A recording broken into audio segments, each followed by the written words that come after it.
Hello and welcome to Zelda Speedruns. Today we have the final round 4 match of the A Link Between Worlds Any Percent tournament, and this will be between Edeas and Alice Kiwi. And I am joined today by Haraman on commentary, and I'm going to hand it over to him because I'm not qualified to commentate. I mean, I'm more qualified. I don't know if you're not qualified at this point after seeing this game so much, but sure. Hi, it's me. I'm bad at saying my name, but Herede? It's a Spanish name. Don't question it. Today, I'll be commentating for you this beautiful game with these two awesome races. Edeas, hailing from I always forget one of the Nordic ones. Pretty sure it's Denmark. I don't know. And Alice as Kiwi, hailing from France. So same time zone. We have an EU match, which is honestly the norm in this tournament. Most people are EU for some reason. We have only one people from the US, that being Ben Stephens. And here we go.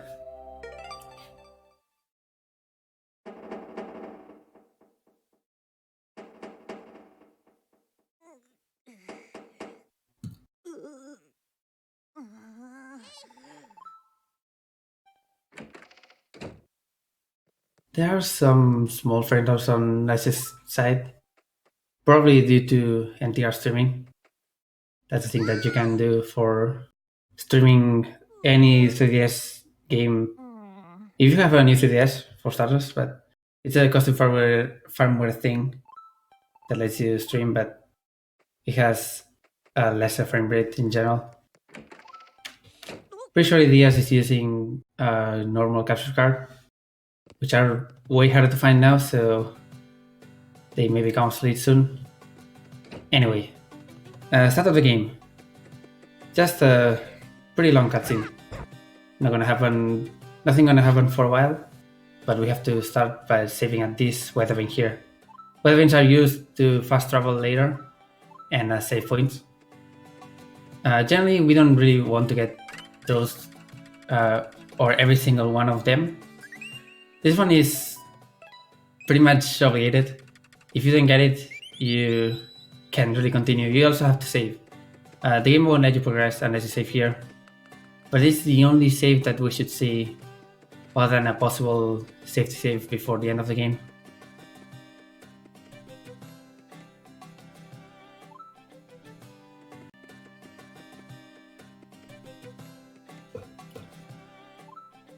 Alright, so first quest in the game is getting this forgotten sword and delivering to this guy, the captain of the Guard of Hyrule, who goes to the sanctuary. We can really use the sword right now, but we don't need it. We can do something pretty fancy to start. Since we're pretty limited on things that we can do until we get said sword and we get the shop for Ravio, we're gonna have to get the shop faster than usual. There are too many ways to get the full shop before doing anything else in the game, and those two are related to what dungeons there are in Hyrule. There are two cutscenes in both ends of Hyrule, Death Mountain and the Zora's Domain. If you watch any of them, the full shop will be available to you. So we're gonna do just that. First we get this weather vane here. Kakariko is a pretty important place. Central hub for a lot of things, so this weather vane is very useful for a route. And now they're gonna go up and prepare to enter Death Mountain, using something that we call Power Glove Skip. Usually you need Power Gloves here, which are a quest item that you can really get right now. It's the only real way to get past those rocks. Edeas killed the crow, so that's gonna be awkward. Very awkward in fact, because he doesn't respawn. You have to reload to save.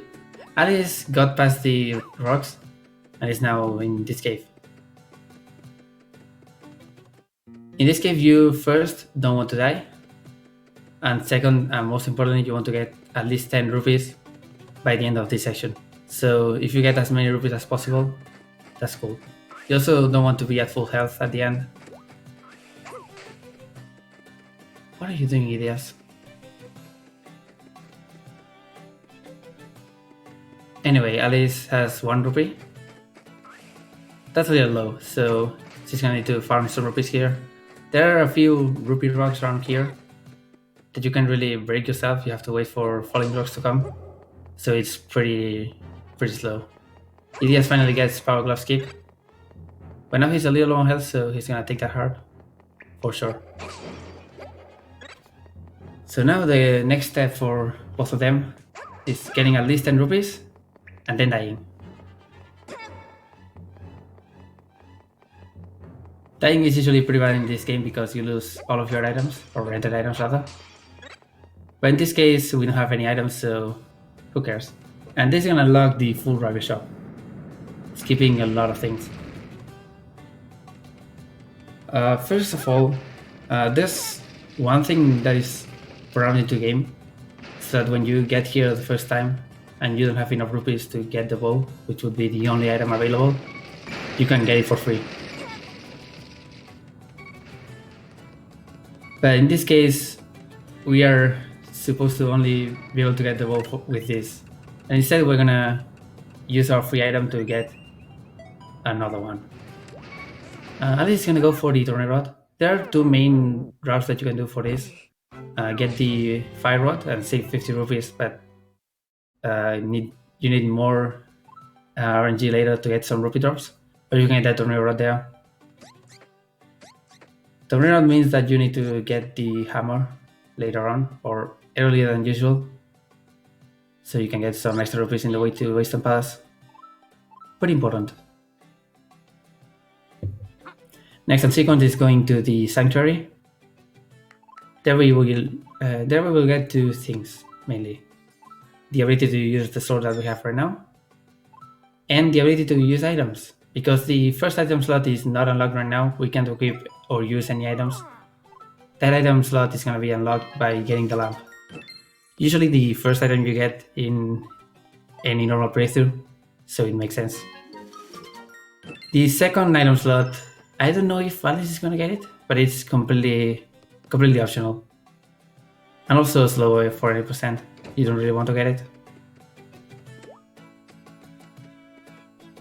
Oh, and that's Danpei. Shoutouts to Danpei.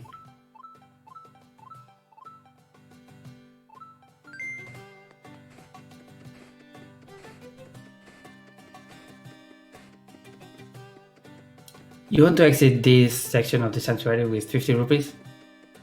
At least 50 rupees. If you get more, then nice.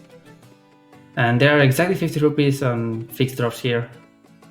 First 20 here, a 20 in another chest, and 2 5 standing rupees.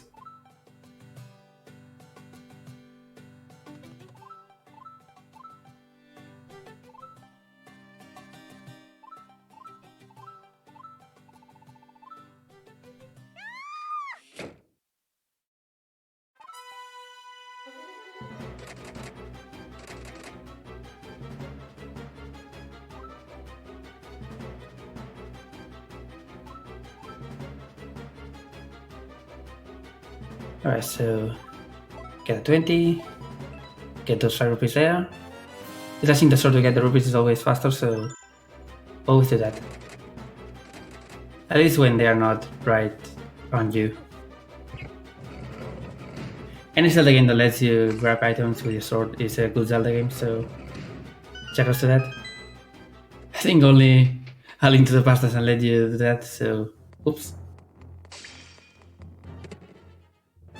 And this goes pretty good RNG for Alice. Getting it in 1 speed slash, pretty good. Doesn't really happen that often, so it's pretty nice.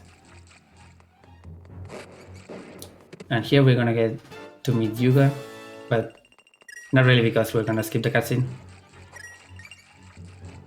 It's always faster.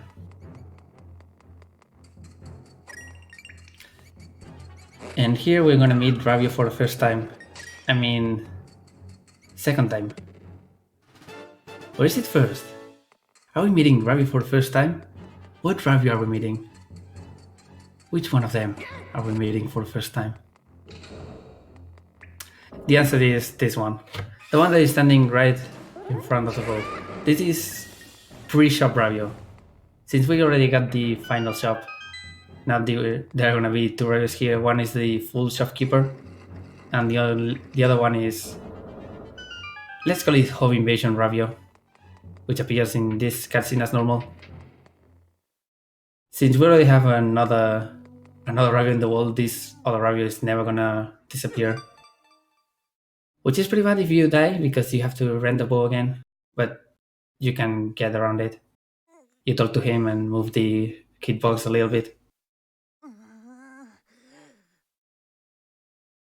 Anyway, Alice is gonna get the hammer here, and Edeas is gonna get the tornado rod since Kitty didn't get it earlier. Tornado rod is pretty important to get early on because a lot of skills depend on it. So you always want to get it first, or as one of your first items.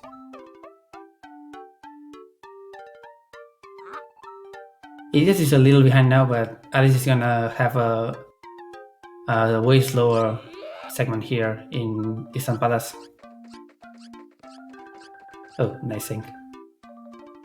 Alright, so you need to use the bow there. Usually there will be a sign telling you to go get the bow if you don't have it, so we can skip that. And here we have 100 rupees, pretty convenient.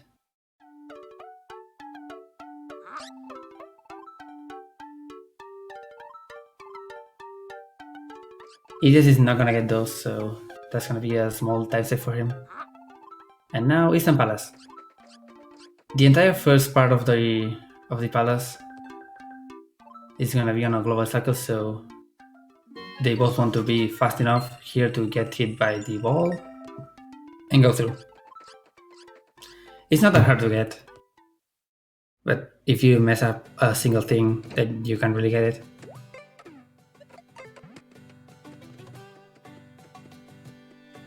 In Instant Palace there are a lot of convenient rupees, so we want to get every single one of them.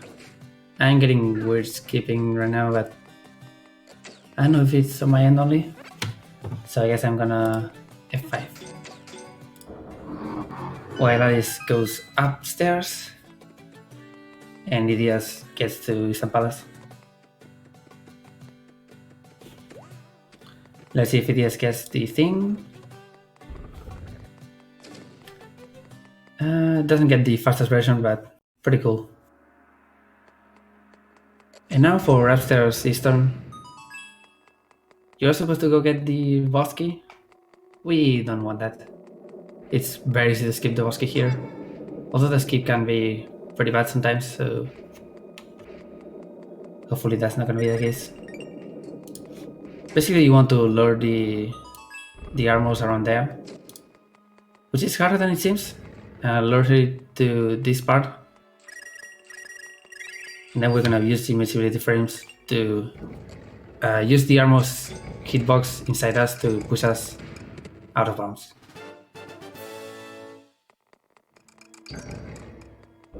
Doesn't quite get it first try, and he's gonna, or she rather, he's gonna have to redo it. Don't die? Okay. Oops. I have no idea why she didn't fall down and get the hearts. That's gonna hurt. I'm getting more skipping. Sorry man, but Alice definitely died, and that's bad. Dying in this game is pretty costly because you need more money to get your items back, and you need some very specific items to finish the game. So now the cost of everything that Alice needs to get is 160. So she's gonna need to get those. She doesn't know how to get the bow. Oops. The start here, since you need to get it in handle, is talking to Ravi on the left, and then you can access the bow. Talking about the bow, Yuga. Pretty much a choreographed fight. It's always gonna be the same if you always do the same. the important thing here is that we have a stamina meter in this game instead of traditional ammo or magic, and it's still present even if we skipped it in a way. It appears in a cutscene that we didn't watch, so technically we don't have a stamina meter, but it's still there, and it's pretty easy to understand how to get it or how to count your stamina, because every item uses the same amount. So you will know that using let's say 3 bombs is gonna make you have no stamina. For that reason, you can really spam arrows in that fight at one point. You need to use one arrow to stun and then go slash. Now exiting this temple, there are 200 and about 12 rupees, I think. Many rupees that we need to get. You want to exit this dungeon in particular at 170. So Edeas is good on that. Clocking in at 183.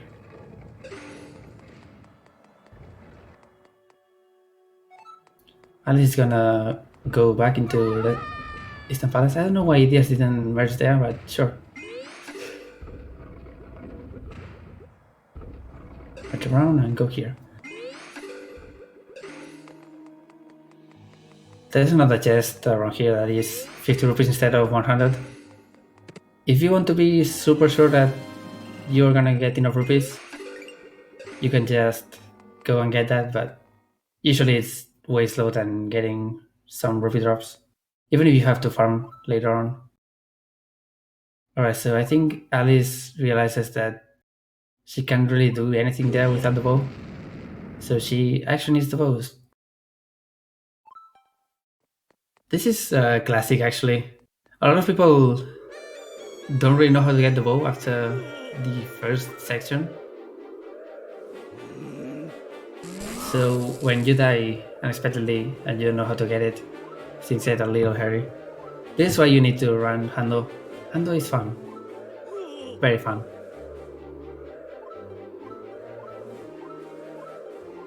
Oh, also... Oh, she's gonna get the boomerang! Okay. I can make a joke about not getting the boomerang now. Oops. So... You don't get the pendant, of course, for finishing Eastern Palace, but you get it later, for reasons. Sequence breaking reasons. Anyway, boomerang also works for this dungeon in particular. Hookshot as well, but hookshot is actually required, so she could have gotten hookshot. It is gonna go here and get hammer and bombs. These are the 2 other items that we need to finish this hyrule section. Bombs are technically not required, but they are fast. Since hammer is one of the very important things that we need to finish Hyrule, it's gonna be at a discounted price. At least you have the boss portal. You can just take it. Why didn't you take it? Whatever. Edeas is gonna go and meet my girl Irene. The best sage. She's a flying witch. And she basically talks to Link because she got a divination that her fortune color basically is green. And what's green in this world other than grass? That's Link. So yeah. She gives us the Irene spell, or her spell, as the name implies. This is gonna let us call Irene as a taxi and go to weather vanes that we have activated. Pretty important item. It saves a lot of time traveling around the world. It's actually possible to skip it, but I wouldn't recommend it. It's obviously not faster, and it's only useful for low percent.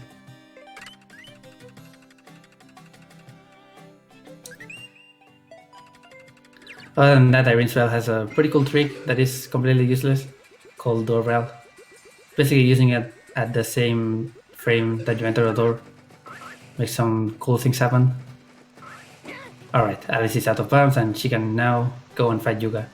We're gonna see a way different fight because arrows don't deal damage to, or rather, only arrows deal damage to Yuga. The other projectile items only stun him, so it's gonna be a stun and slash. Basically low percent again. Except you don't really use the boomerang in low percent either. Edeas is gonna go to Source Domain here and activate the Shady Guy cutscene. Shady Guy is super fast. He trolled the entire world and is now in Kakariko and sold this gem that he stole from the Zoro Queen. So we need to get it. It's 200 rupees and we have them. Now it is gonna get a 100 rupee chest that is around here. It's pretty convenient. And talk about convenient, we're gonna see the most broken item in the game. Arguably. There are a lot of broken items, but these fair babies, the Pegasus boots, are probably the single item that saves the most amount of time in terms of how many skips it enables. And of course, overworld travel is also a thing that speeds up with it.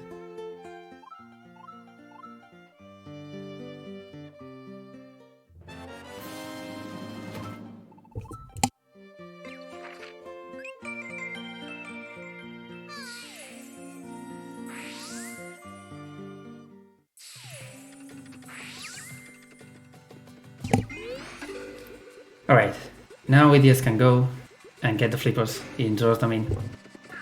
These are almost not useful. Flippers can be skipped in most moments that you need them, except for one thing. Swamp Palace. If we could somehow skip the thing at Swamp Palace, then we wouldn't really need to get him and in any way. Edeas is gonna use this pillar here that is leaning towards the wall to do that, bomb route. That pushes you up and skips the cutscene. The cutscene is still there. The trigger is right at the stairs and you can walk into it again. In that cutscene, the Zoro Queen here eats a fish, so we call it fish skip. Alright, Alice is finally done. While Edeas is getting his reverse, so the advantage is about 5 minutes right now. At least from how I get my splits. Actually 6, never mind. 6 minutes.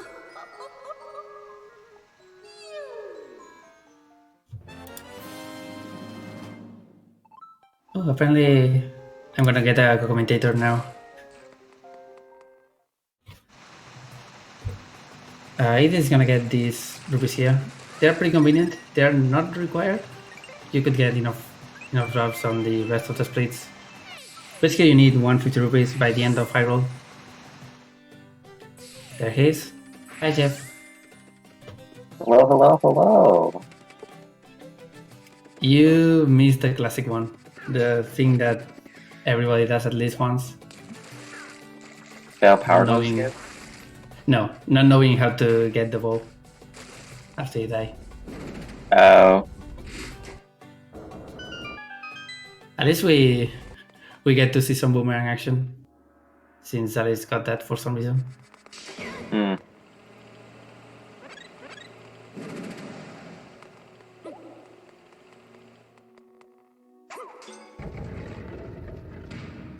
Edeas getting now into House of Gales, the second dungeon. Cinder on Wind. There are some pretty cool skips, but not right now. For now, it's only execution. Yeah. There's a lot of different ways you can go through this dungeon.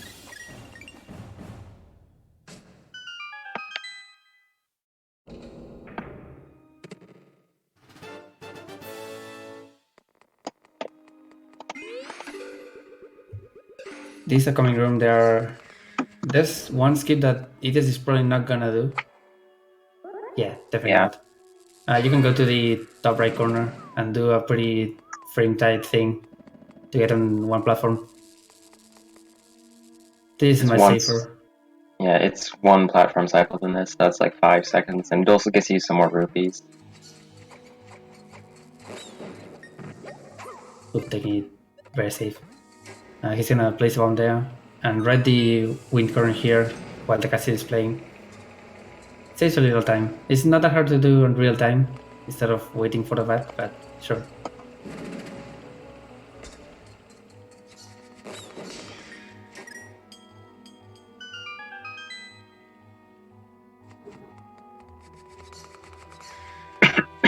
And here is the route to get this key. Since the key is leaning a little backwards, like everything in the game, you can just hit the hitbox like that.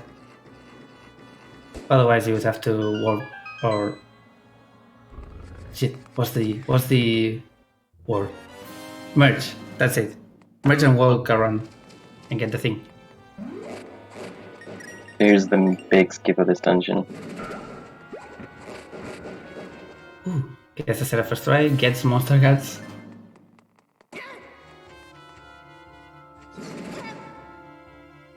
Alright. The loading zone for that thing is active even if you don't activate the fan that is supposed to take you up, so you can just damage boost up and get to it. Pretty cool. A lot easier than previous version where you would like dash across with like a dash slide that was like almost pixel perfect and killed a lot of runs. And here we have Margmel the boss. Gonna be using bombs to knock out the shells. Takes a bomb and a spin attack for each one. And stamina management's very important here. Yeah, we're gonna see Edeas void out in the second phase, or I guess third phase in this case. Voiding out gives you all your stamina back, so it saves quite a lot of trouble waiting for it to recharge.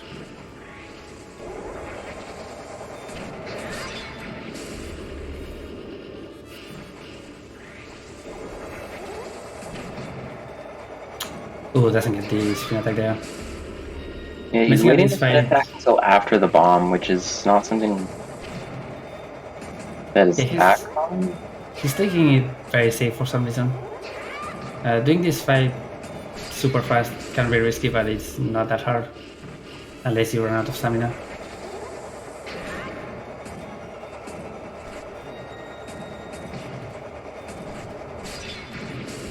Yeah, this is pretty messy I right think now. that bomb didn't hit on that last one. Either way, he gets it now, so great job.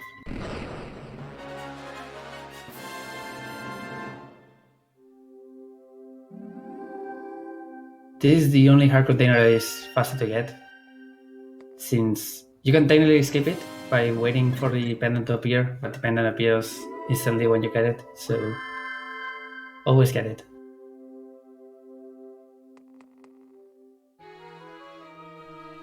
That's gonna be at least on our screen, a 27 time for House of Gales. It's not that cool, honestly. Both runners have had pretty bad mix-ups so far, but this next plate could be the real equalizer.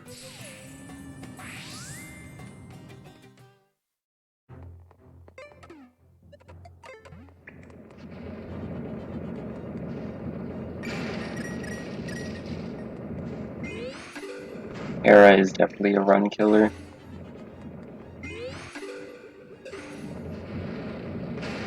It's got what many people consider now to be the hardest trick that's still on the run.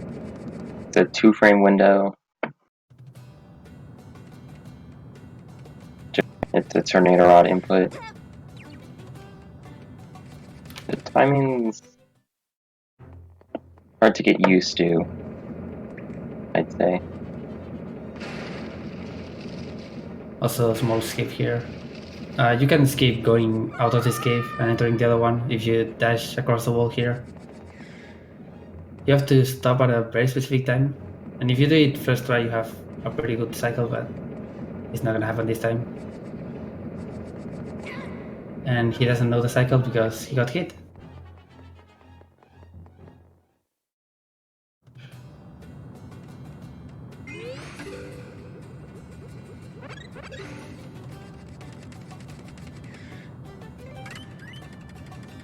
Oh, are you really saving here? Come on, Edeas. I disagree with this.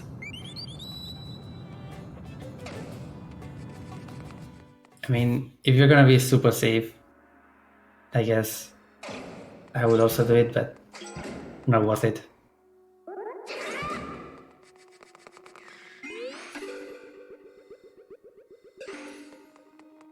So in this case, Hera contains the first real use of one of the combination of items that used to break the game a lot, now not as much. That being the bomb rod. Using bomb and tornado rod in conjunction to damage boost upwards, basically. Pretty sure is the only real use that this trick has in the run already at this time. Fish skip, Skip. sort of. Fish skip doesn't really count since it's not that hard. Yeah.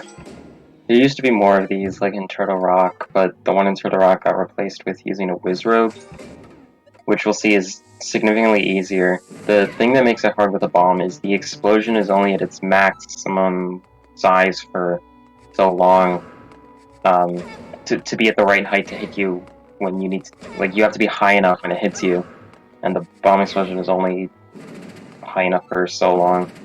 Whereas with something like a Whiz Robe, as we'll see, it travels like horizontally, so it's always at the right height. So that's much easier in that case. And it just got second try. That's pretty good. Had to wait for stamina for quite a while, but you can, if you don't have enough stamina, that just, you really don't want to try and tornado rod up when you don't have enough stamina. It's just going to lose you a lot more time. And since I didn't really sprint it as I usually do, this is one of the vertical dungeons in the game that determines where you should be or which floor you should be in by the Y value that Link has at the time. So you can just go out of bounds and go upwards to skip stuff. Also, Edeas missed the small skip there. You can skip the cutscene of the thing going up by standing on it. And now it's time for Bosky Skip.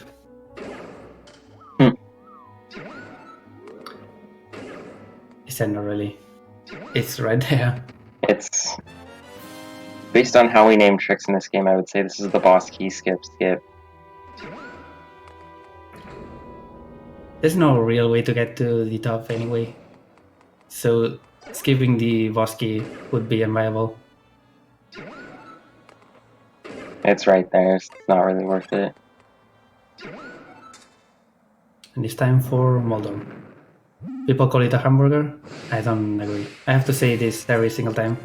Yeah, well, I only like calling it the hamburger because then the bosses in Hyrule are the pancakes and the hamburger. What about Yuga? That doesn't, Yuga doesn't count. You fight him again. Anyway, pretty easy compared to the Link to the Past version, since you can use the bow, and the bow does Master Sword damage. So 3 shots and 1 slash. Yeah, and even if you do fall off, the health doesn't reset. So. Ooh, here's the thing. You can actually skip this hard container, since you would have to wait anyway for the thing to appear. You can just go down and go back up, and the pendant is there. I think it's lower to skip it sometimes, but I don't know the specifics, so I do it every time. I think if you're really close to the heart container, it's better to just pick it up. But if you're really close to falling off, it's better to drop down even if you want to get the heart container, I think. Unless you're at the top. I'm not sure. At least I have some problems with Margot Mill. It depends where you end the fight, pretty much. It determines what you should do. Well, of course, you can still get the heart container if you just want it for safety.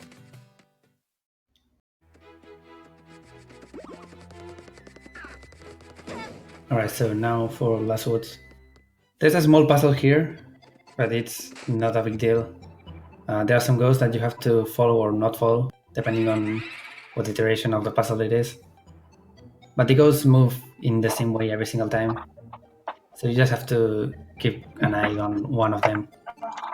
In this case, it's the one that is gonna end up on the right side. He's going up.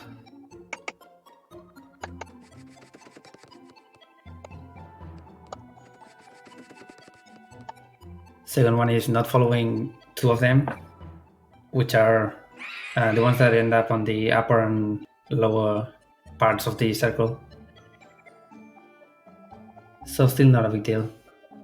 The last one here is by far the hardest. It's like I fail it like 20% of the time, I'd say. It's almost impossible to predict. Yeah.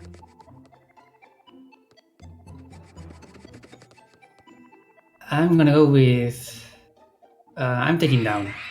No, I think it's... yeah, it's... yeah, I think it's down, but I'm not sure. I lost track of the ghost, so I have no idea right now. Yeah.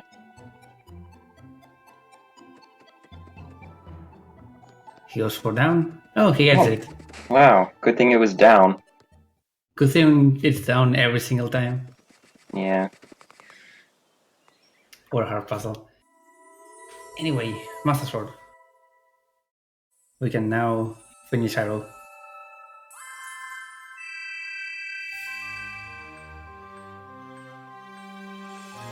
So all this like Master Sword cutscene is playing a fun story about something that happened to me one time. I was doing a low percent playthrough, just, you know, for fun, as one does. And I wanted to death warp after I got the Master Sword. So I was damaging down on the way there, and unfortunately found out that this cutscene refills your health. So that's how I learned that this cutscene refills your health. It's one of the reasons that we usually skip the heart container in Hera, since the health refill is not that big of a deal. You get it right here. And yeah, low percent is quite a meme. I've already talked about it a little bit, since Alice had to skip the bow. So entering Ravi's shop with the Master Sword lets you actually buy the items and get them forever.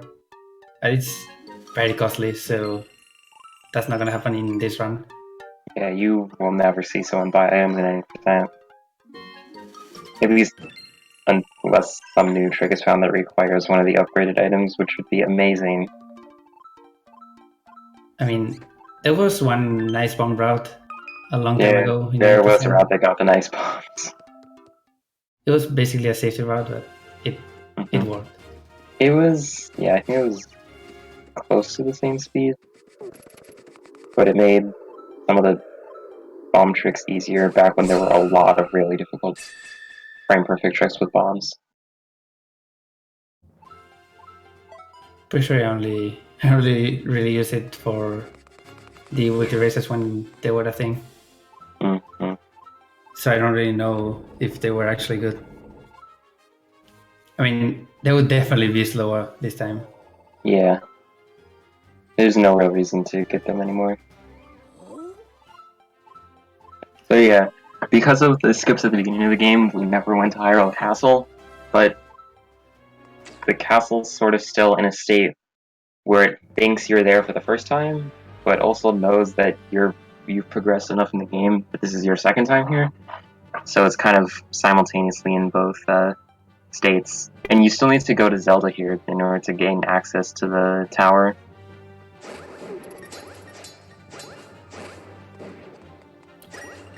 You still need to watch the Zelda cutscene, but thankfully Zelda doesn't exist in this case. Oh wait, Zelda doesn't exist? What? Yeah, she's not here, so... Oh, how are we gonna watch the Zelda cutscene if she's not here?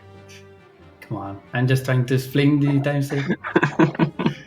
So the camera in the Zelda cutscene would usually pan out around and follow Zelda doing some actions.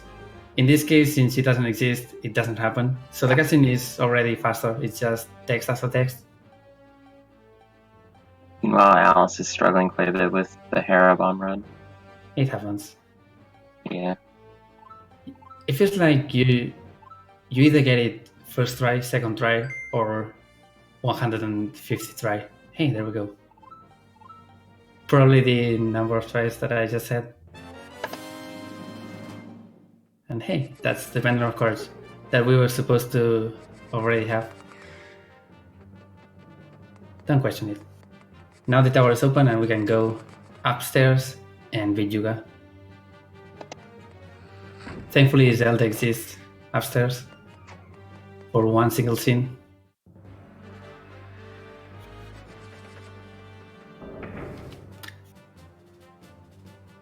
So after leaving Ravio's shop, we got something called Quick Equip. Quick Equip is pretty good.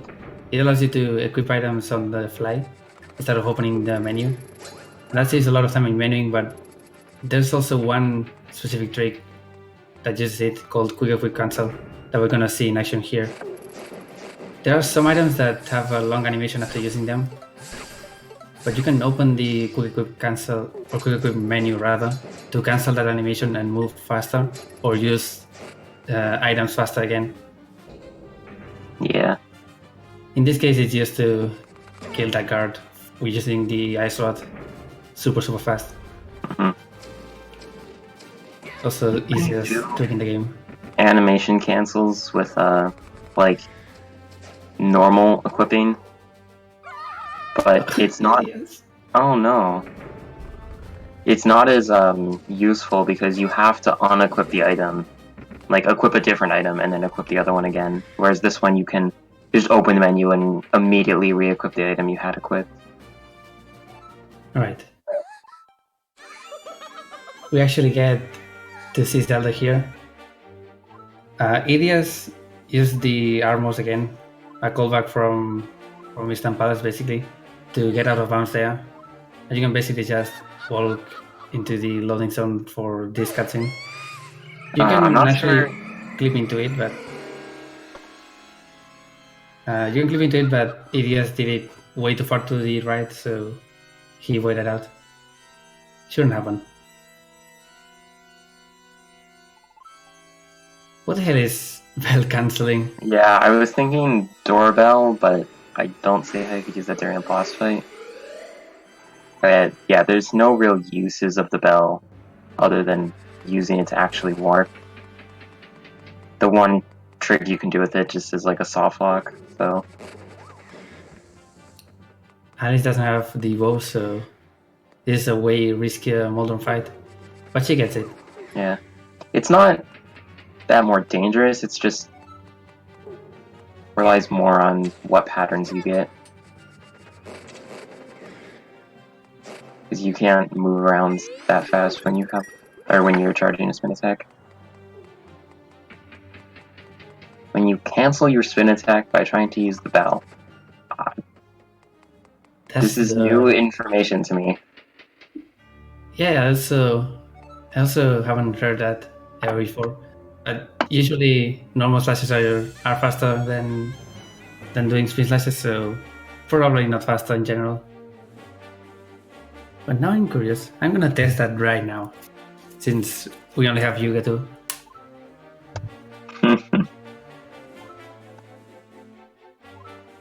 So Yuga 2 has an optimization in the second part where you want to get a 4 cycle instead of a 5 cycle. The one you want to attack is the one with the flame on the staff. And on the first phase it's normal, just slashes stuff. But on the second phase you want to do 2 slashes, but then on the second hit you want to do 2 spin attacks and then it'll skip the 5th cycle. It can be kind of difficult because if 2 of the Yugas in the wall cross each other, then it can be either. So if that happens, you have to be you have to be able to react quickly. You can lose a lot of time to RNG here with Yuga's movement, but it was pretty good for Edeas. Almost instantaneous for phase 1 actually. It also stops all the re-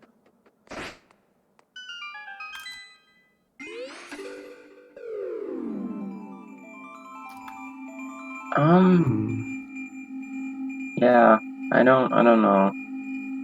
There aren't a lot of fights where you use spin attacks, really? Basically only in Hando. Yeah. Like you use them maybe on Moldorm. You definitely use them on Margamil, but and Yuga too had the use there, but I don't think you use them on any of the fights in lower roll. You definitely don't. Instead, I mean, Well, I I mean, you don't guess even you do fight in half hand the boss. though. Yeah, You in learn in hand Honda though. you use it on like Grinix and Uganon, but Alright, I see how this works, but as we're talking about, there are probably no real applications for it, honestly. anyways. Edeas is in lower roll now. Low rule.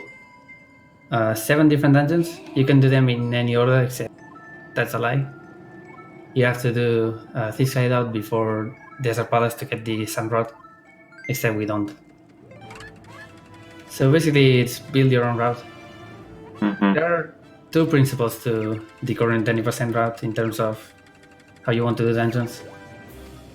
You need to finish with Thief's Hideout, and you basically, I mean, some people have disputed this, but you basically have to start with Swamp Palace every time.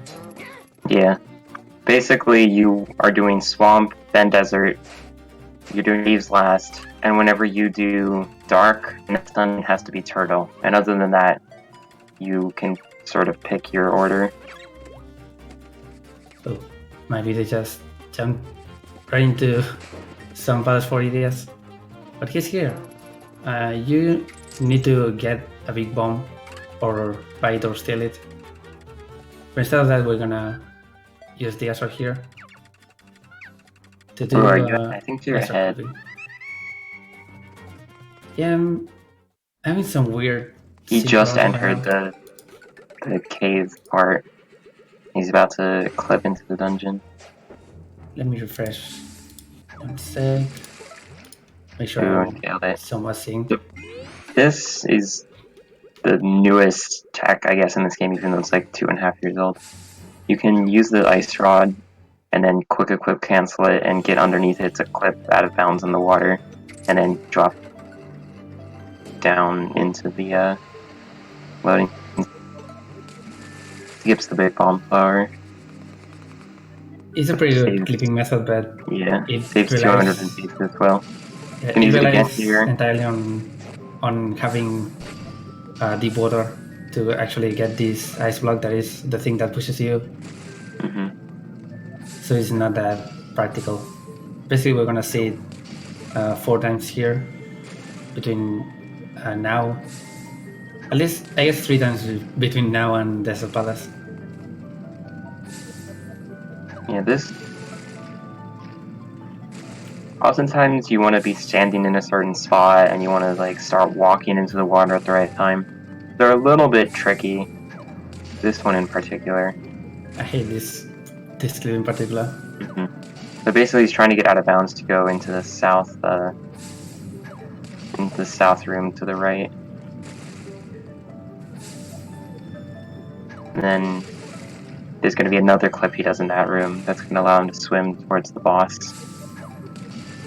There are a lot of possible route optimizations, or let's call it different possible routes that you can do in this dungeon thanks to these clips. I usually choose to do PK skip, even though the boss skip, or the boss skip rather, is right there. Is that big chest in the center? You can just dash to it and get it right away. Not a big of a deal, but you can instead just clip into the boss arena because the long part of the dungeon on the old route would be actually getting the water level here to be correct to enter the boss arena. The other route and the fastest one, except it's not fast anymore thanks to all these tries at it, is the boss skip. It's kind of hard, and it starts with this clip that is pretty inconsistent. I'm pretty sure at this point I'm the only serious runner that does PK skip. Everyone goes for boss skip here. Yeah, he's going to have to be careful with his health because he's not going to get a health refill at the end of this dungeon. There is. 1 heart he gets there, so.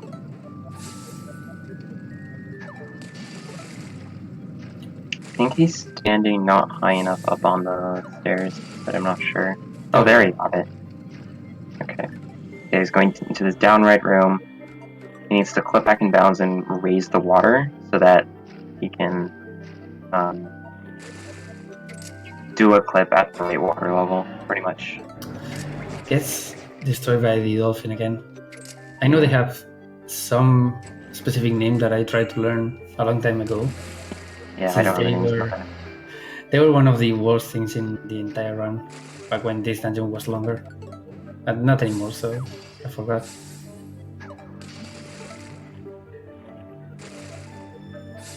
Alright, so this second clip is way easier, at least for some people. And this lets you go out of bounds on the upper room here, but in the correct water level, so you can swim to the room that is directly north to the boss. And from there we can do another thing. Looks like he's just struggling with these clips today. There we go. There, he got it. He has to be really careful here to not enter the...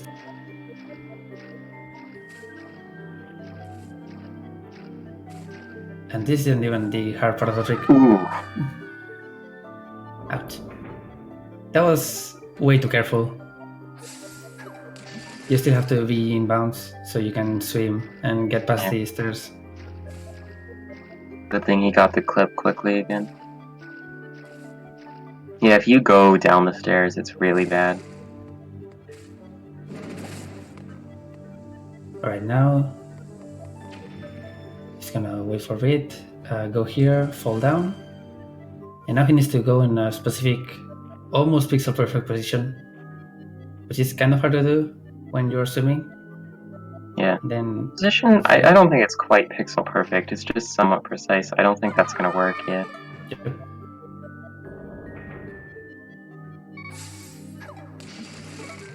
The full escape in this case is landing half out of bounds and half in bounds, so you can still walk, but you are inside the wall. And from there you can slowly make your way into the stairs that would usually spawn when you finish the boss fight. Mm-hmm. That effectively skips the entire boss. But you can also clip in bounds and then you have to fight it. Mm-hmm. Which is a pretty big time loss since all this setup was basically wasted.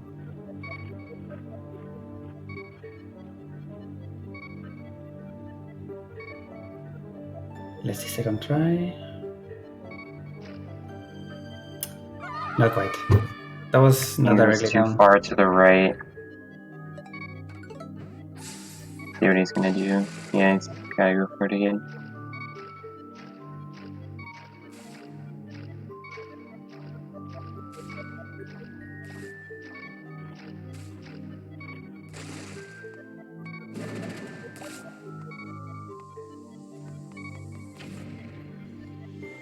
Alright, third try. At this point, clipping into the arena would be very, very bad. He has a heart and a half, so he can easily die to Argos. Alright. He's good. Never mind. Oh. That was tragic. Yeah, he's only got one more try this because he's down to a heart. He could try with half heart, but then if he failed it, he'd die, so... He saved it for the dungeon, so... Yeah, he did save.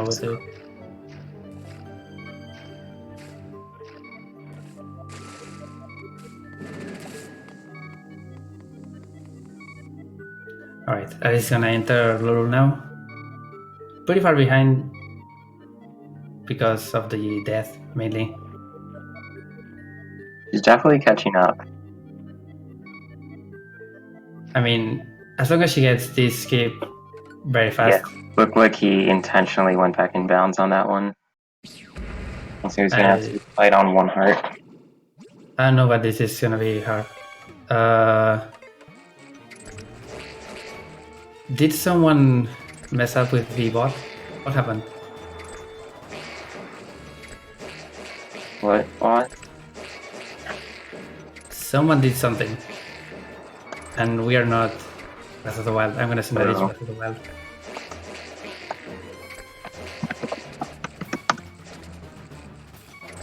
I guess we can contact the thing.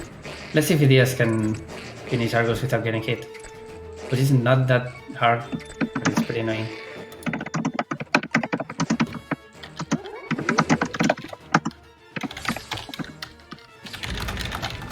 Let's see.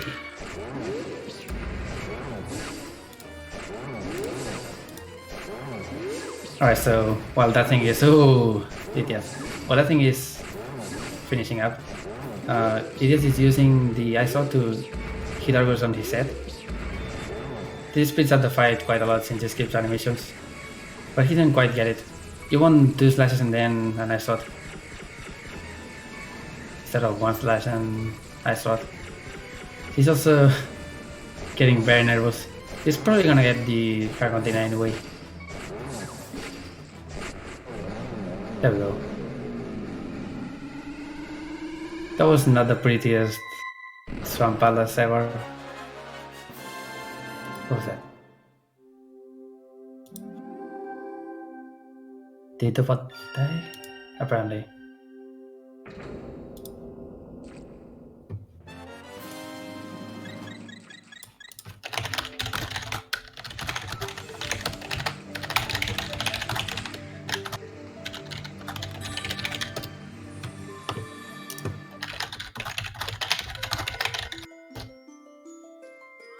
Pretty sure they can't really hear us, so...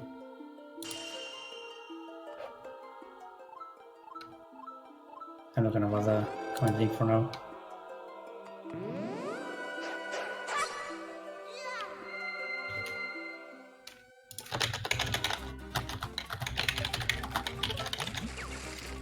Are we back?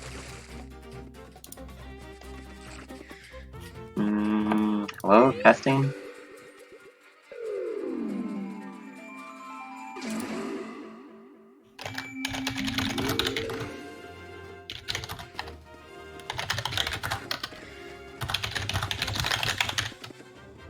Assuming we're back now, Desert is right next to Swamp Palace, so you want to do it after Swamp every single time.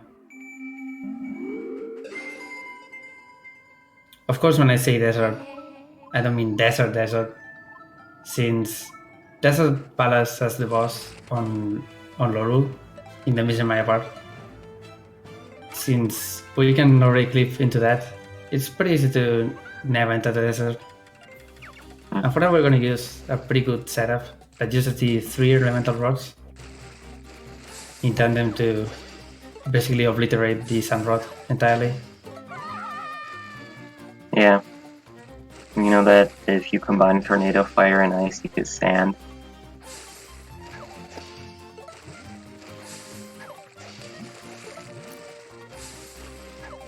I just got the first clip very fast, by the way, but she's now struggling here.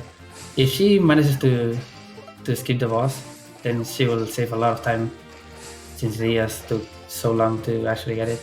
And he's being very safe with this clip, and because you couldn't fall out of bounds. There we go.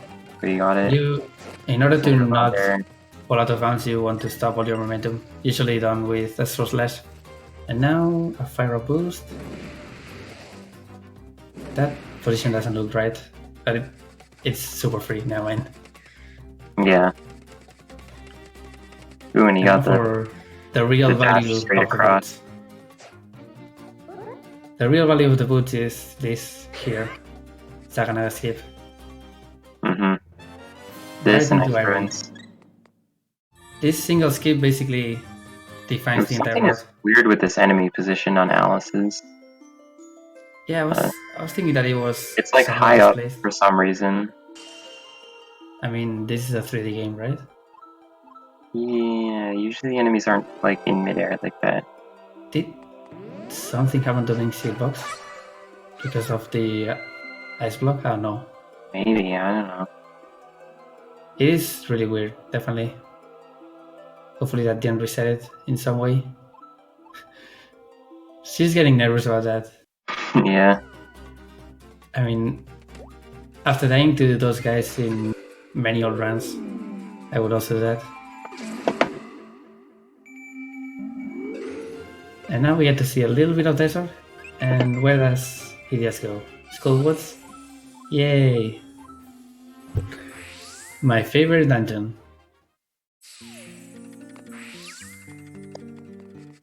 As we said earlier, you can basically choose between 3 different dungeons to do after you finish with desert. You can do Skullwoods, you can do Ice Ruins, or you can do Dark Palace and then Turtle Rock. Your decision is mostly based, at least from what I feel like, it's mostly based on how you want to route your health. I usually do Skullwoods first because there's a lot of elder fields here, and I usually get hit, so pretty important to get health here. Alice is really struggling with this clip. I think I also mentioned that some people find this clip harder than the other one. Yeah, some people find this one harder, some people find the first one harder. That doesn't make sense, but... From doing low percent, I think this one is way easier, but whatever. So, Skullwoods. Many things can go wrong, like this room. Edeas just lost way too much health there.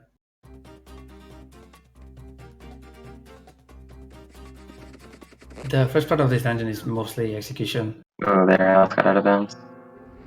There we go. Yeah, this is mostly execution until we get into the party room. Then it's basically an RNG fest and some skips at the end. But it's really hard to be consistent on this dungeon in particular, which is why I think it's the hardest dungeon in the route, at least for me right now. Alright, let's see if Alice gets this first try and still saves a lot of time.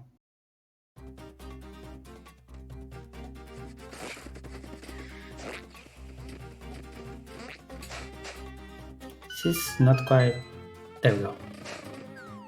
You need to be in this room, or else it doesn't work. She's about to go too far. No worries. Yeah, it looks like she's going very slowly. Can I get this position correct? It's pretty hard to get the position while you're swimming, so going slow is definitely important.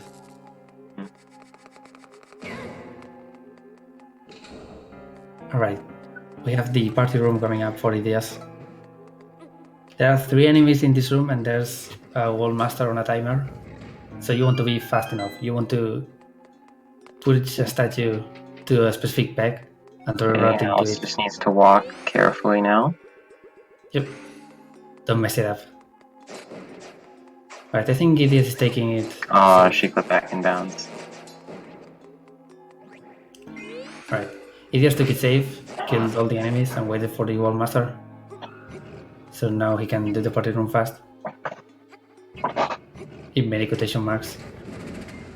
The party room is a run ender for sure. You lose a lot of time here if you can get it fast enough. But after that, the dungeon is pretty easy. Unless you mess it up. Which happens quite a lot.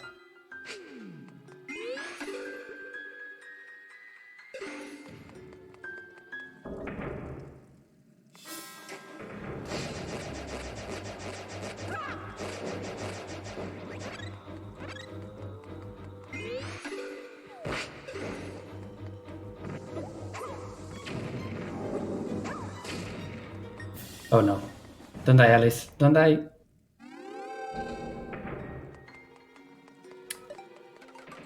Dying to Argo is probably one of the most costly deaths. Since you have to do the skip again. Gosh. And you have to rent a lot of things. That was scary to watch. But she pulled it off. That was still faster than Edeas's, I think. So she's gonna save a little bit of time here. Assuming the rest of the run is... I mean... We'll see how it goes. Edeas is now in skip territory. With eyeball duplication in this case.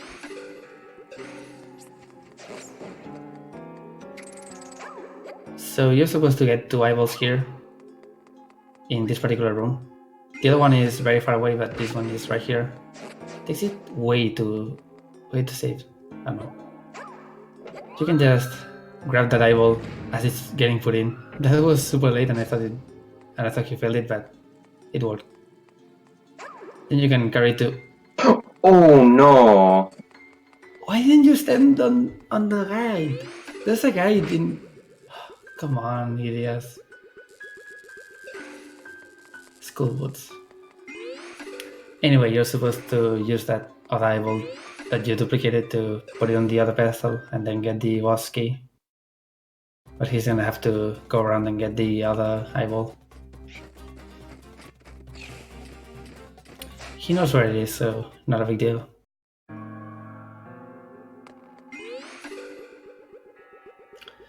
And also, you can see the painting for Ceres right there. Someone find that clip, please. It's so close. We want it.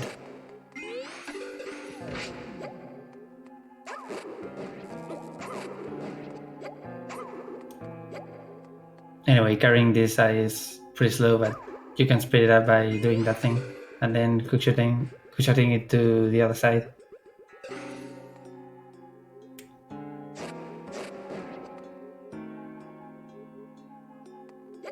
Except he doesn't hookshot it, so I guess I lied. Alice gets up pretty quickly, but she's very far off on the position. Extremely far off on the position. What is happening?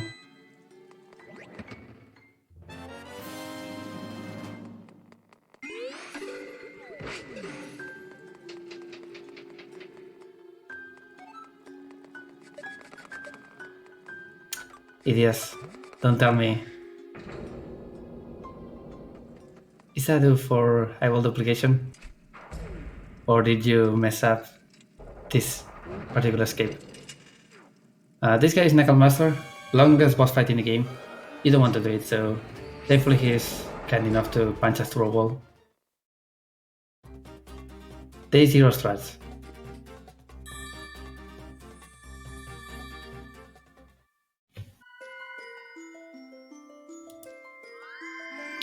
Anyway, Skullwoods is the worst dungeon in the entire run, as I said, and it's proven by what Edeas had to do.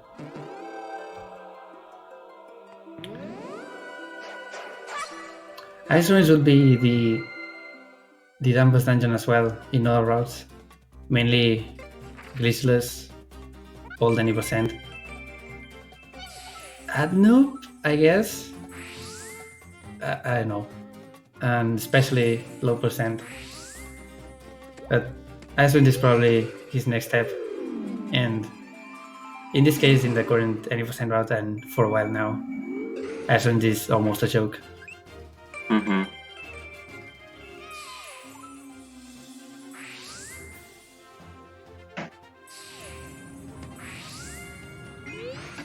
I'm struggling a lot on the actually easy part of this escape, which is surprising. A lot of people forget how to get this position from time to time, but it's not even that precise. Anyway, small skip there for Edeas. That actually saves a lot of time. Saves having to go to Rososar Mine and going around a very, very long auto-scroller. He also skips a small text here from Hilda. He's being way too safe on that, but that was to skip the text.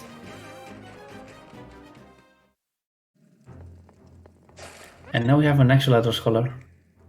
The only real auto-scroll in the entire run. You have to wait for these platforms to get to the peak of Death Mountain. Is it Death Mountain in Laurel? I guess. Yeah, it's still called Death Mountain. Alright, Alice gets it on one heart. Hopefully she won't fall down. And Edeas doesn't know the cool thing here with Eternal Rod. Fairly new, but it's not that big of a deal. You only saved half a second. half a second on an auto-scroller.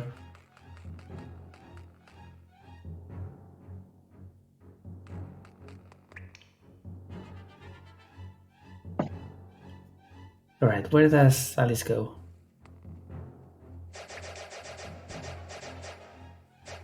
I'm gonna assume Skullwoods as well.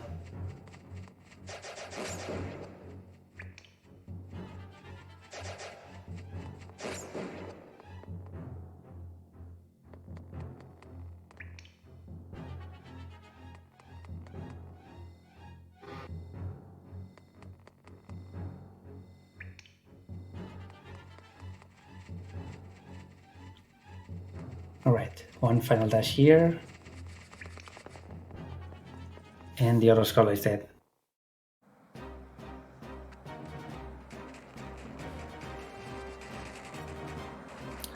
Now for actual ice ruins.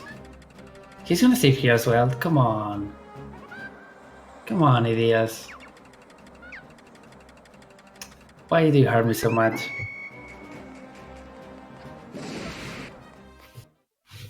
Whatever. This is the 40-second dungeon if you do everything perfectly. It's another vertical dungeon, so you can abuse that by using this elevator here to clip out of bounds as the screen is transitioning. That lets you do cool things, as long as you dash in time.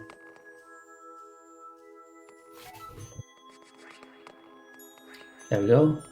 Now go to a correct position. A lot of positions work, but just go to a correct one. There's just a couple positions that are very bad if you get them. Like that one. Well, he has to do it again, but it could have been one of the really bad positions. Shoutouts to the key there falling down, by the way. Since you void out but respawn on another room, pretty far away, for some reason some actors get displaced, and the key is one of them. It's usually up there on the pillar.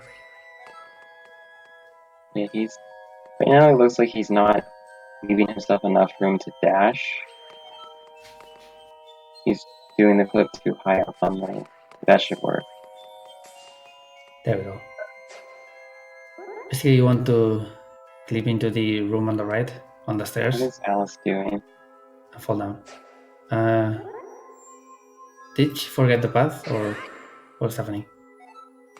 Okay, that position looks good. And now fire at the center a few times and kill the boss. At least you didn't spawn it. Yeah. Something that can definitely happen if you go to the lower half of the arena or fall into the lower half of the arena.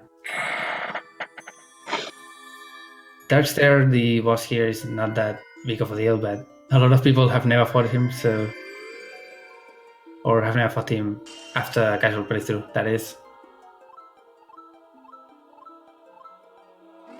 No one knows how to kind of difficult without sword upgrades, like on local, without like mail or anything.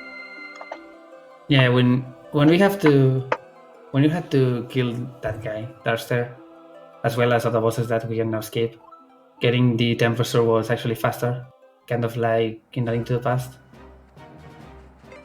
But at this point, when we skip so many bosses in Laurel, it's not worth it.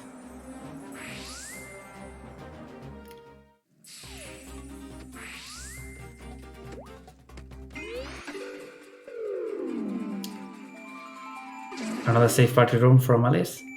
Like that, but sure.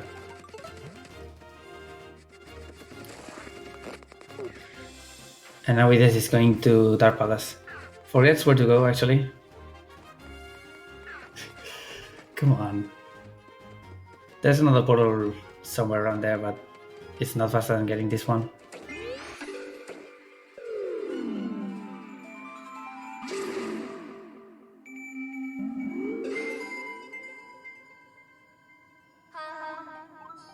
Dark Palace has a dark maze at the start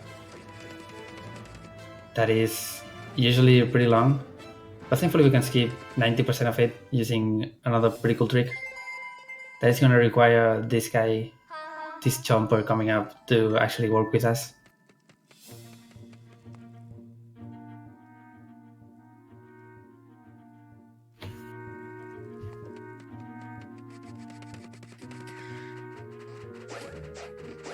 Hey, pretty good RNG, but he's a little slow on that.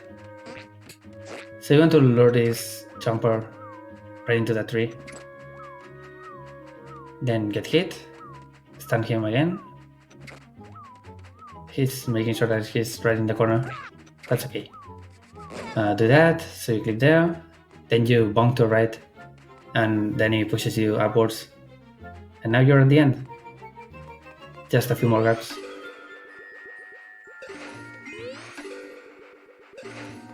You take 2 hearts of damage and from that guy guaranteed, but it's not a big deal.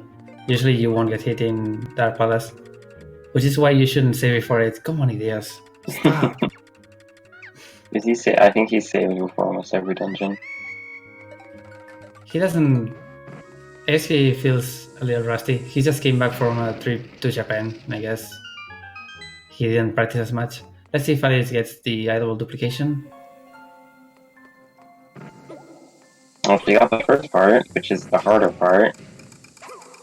Now just stand there. Yeah, there. There we go.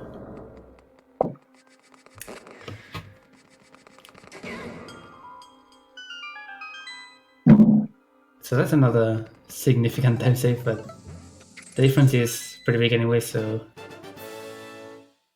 it may not be that important. Dark Palace is pretty dark, as the name implies, but it's mostly just execution. There aren't really any big tricks. You can skip one small key doing something pretty stupid, and that something that you feel like it should be planned at that point, but it really isn't. Alice feels the thing. Wasn't centered enough for that clip. If you're talking about skipping the key with the ice round, I'm pretty sure that's intentional. Well, there's a big chunk of the dungeon that you can skip doing that. Or big... I guess we can call it a slow room rather than a big chunk of the dungeon. Yeah, it's just basically 2 rooms you skip. You skip the room that actually has the key, and then you skip the room that you're supposed to use the key to get into to get up to the lower level to hit that switch.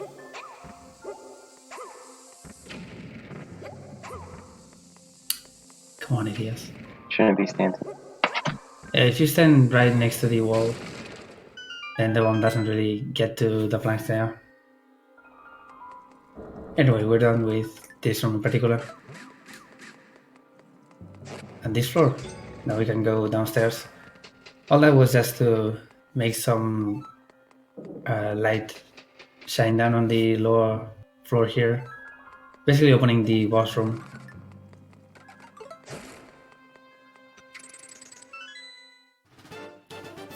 So get a key, get the cool dash, hopefully, never mind. You can dash right into the wall, into the room rather, without bonking, even if you go right into the corner. It's a little finicky, but it's not that big of a deal, even if you fail it. So hit that with the ice rod, good hitbox. You can open that door if you're fast enough, but he was a little too up north. And hopefully this bowling won't screw him over. The bombs, when you throw the bombs, they can just randomly despawn. They were nice this time.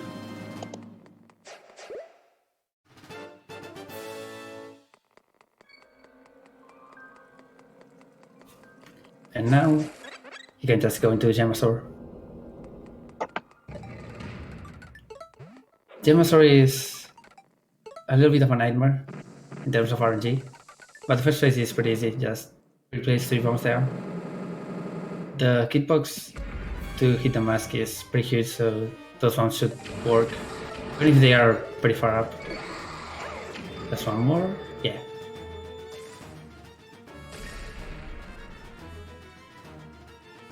And now 3 hits, and he enrages. And this is the bad part. You need to relight the torches, but depending on where Gemasaur decides to be,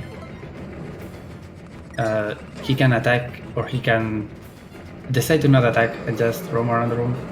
This is good positioning. And he doesn't attack, so now Oh, maybe it wasn't. he Ooh. just does what he wants for some reason. But still, 2 faces, pretty good. Shoutouts to Jimmy, or whatever Romulo called this was.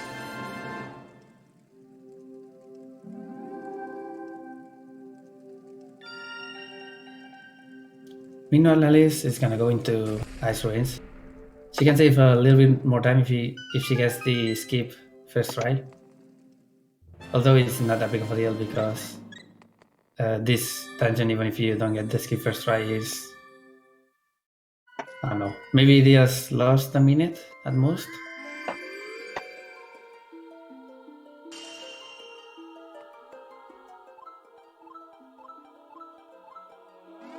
Ooh, tries to get the buffer strat, but you can really stand there like he was doing. You need to walk during the transition, even if you're on the right position to actually be on the clip. It's just how the transition works. Yeah, it'll push you out unless you're walking back in. But you have to stop walking in time so you don't walk too far. And now the reason you need to do Turtle Rock after Dark Palace is this. Since you would normally have to go around to another portal in order to get to Lake Halia, or that was unfortunate. You got it, and then the Hinox, Hinox, yeah. which is usually why I try to push him as far away as possible. But Yeah, going the to thing is, really usually here, once you start attacking him, he'll continue to attack you, so I like to just try and avoid him. yep. You can use this to get to the Lake Halia part, as I said, and walk right into the casting here. And then you can skip the turtle thing here in order to get to the dungeon with animation storage. Pretty much one use trick. You zoom into the pier, hold B, and the next time you touch any surface, swap it with the same animation. So you can use that to just get into the dungeon.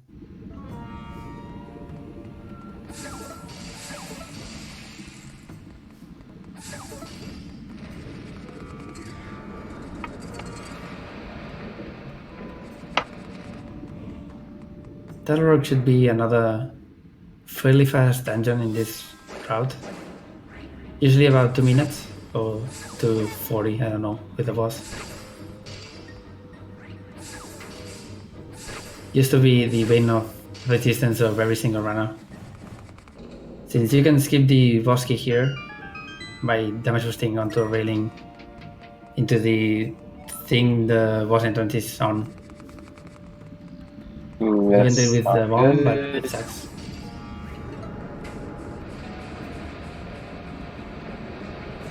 So we're gonna use our fan here, Young Wheezy. That was a little too slow from Edeas, but we can retry it.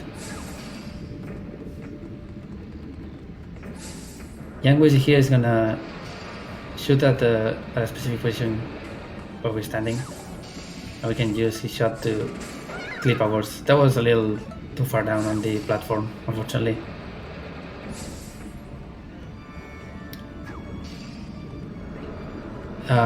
Why did you... Come on, Alice. Alice walked basically back in bounds, making it so the way or the position to fall down into the boss arena got moved into the other room, so that's the way out. And he just actually gets it.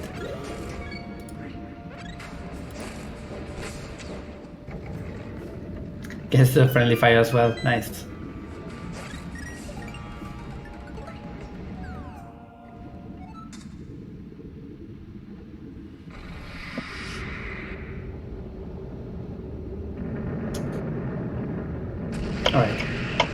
On a scale of 1 to 10, how terrible is Brightnex as a boss?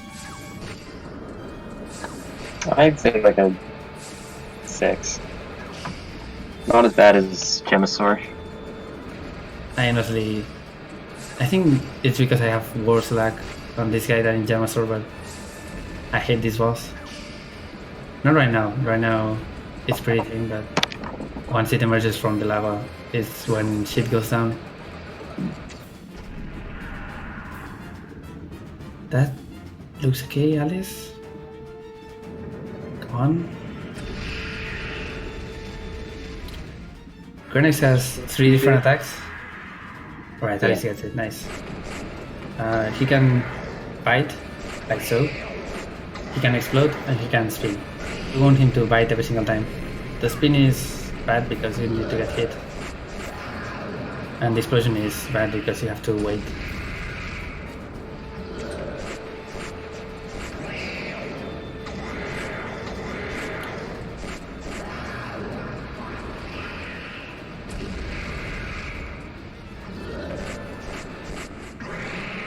Alright, this ain't enough.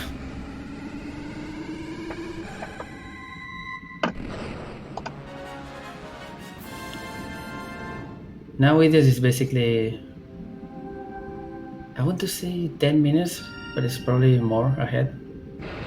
Since these 2 dungeons take about 10 minutes. If you do them okay.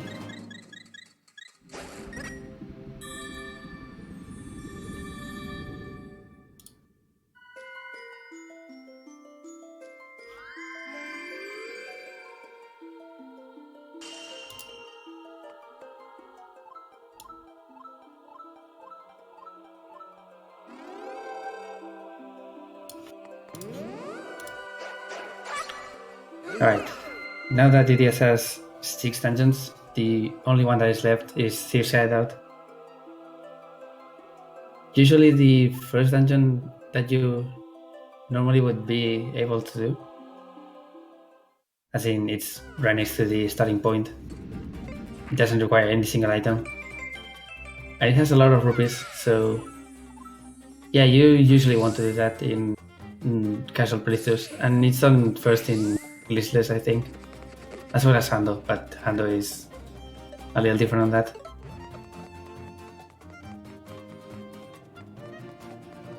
It's a pretty long dungeon, about 9 minutes. And it's mostly glitchless because there's nothing we can do in this dungeon that works.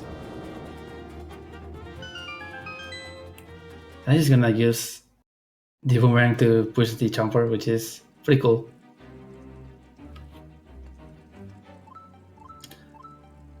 But she fails one throw, so oops. You can't really throw or hold the boomerang like the hookshot, so it's harder to aim. Another reason why the hookshot is completely useless.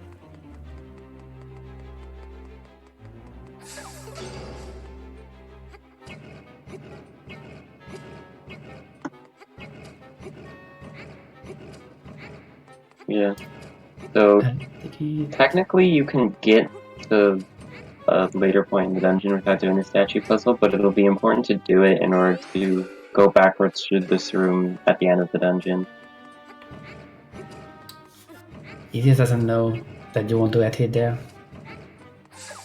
Having sword beams for the mid boss coming up is actually really, really bad. You don't want to be a full health. Basically, after he does the statue puzzle, he's going to re-push the statues around and do a clip out of bounds. That's basically a faster way of getting to the mini-boss. But if you didn't do the statue puzzle originally, then when you come backwards through this room at the end of the dungeon, Thief Girl will get stuck behind the door. Even though Link can walk through it backwards, Thief Girl can't, so you have to do it. Otherwise, you would save way more time with this out of bounds. You can actually clip down right into the last floor instead of what we're going to do. But it's important that you hold the upper half of the statue, so you get pushed a little bit higher, and you end up in this limbo. There's no possible ground to stand on there, so The game doesn't really know where to put you until you go here and solve this battle from out of bounds, and then you can go directly into the mid boss.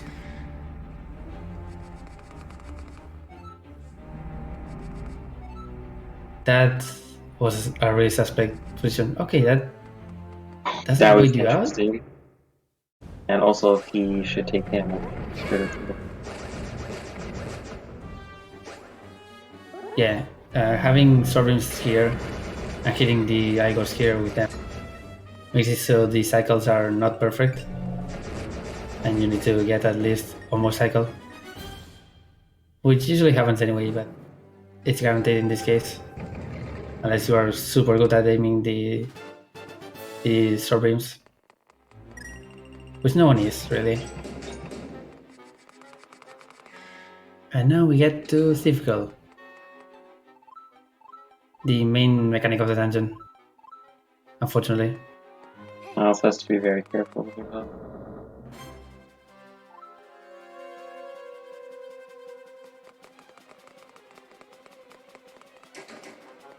Dying their palace would be absolutely tragic, since she needs to get every single rod. Basically, you don't need to hit that, come on. Anyway, the second part of Thief's hideout is a score mission. There's no real way to skip anything in this score mission, since you need to let me write down entirely. The painting is in another house outside of the dungeon, but there's no loading zone until you finish the dungeon. You can clip into the boss arena, but the boss doesn't spawn unless you enter it with Thief Girl. Unfortunately, Thief Girl doesn't like out of bounds. She just stays there.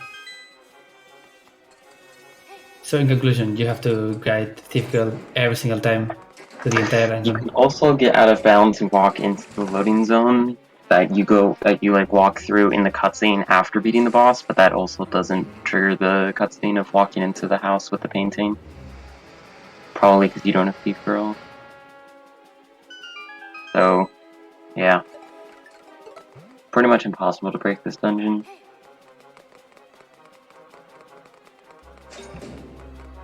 Since it's the longest dungeon in the entire run, any single skip that would involve even moving Thief Girl faster to the end would be pretty huge, but there's nothing to work with, honestly. There are some clips that you can do that usually you wouldn't do in a run, like getting the big chest that is in that room for out of bounds, but it's not really worth it. It doesn't save any real time in any real run.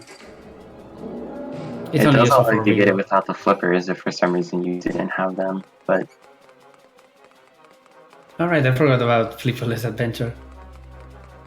I wrote it that once, but I didn't really do anything with it, so yeah.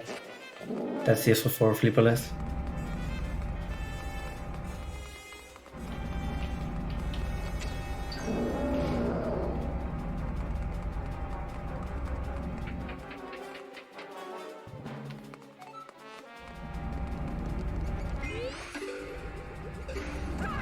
Ali is now entering Gemasor.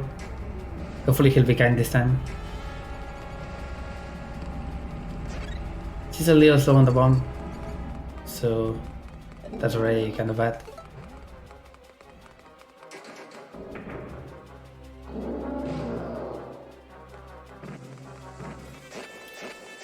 Really suspect bomb position, but it worked. Okay. Great job.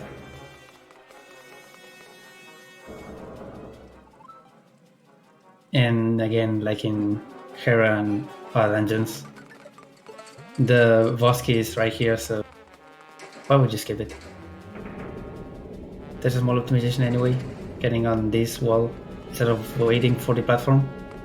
But it's a bad idea to do it with... Okay, he has enough stamina, never mind. That was not faster than waiting for the platform, but you can just get on the wall and stop or skip the cycle there.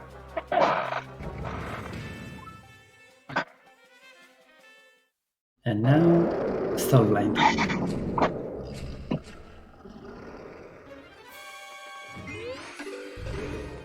This boss gets absolutely destroyed by the hammer. In this first phase, if you hit him with it, of course, it skips some animations. But in the second phase, it double hits for 8 damage, I think? A lot of damage.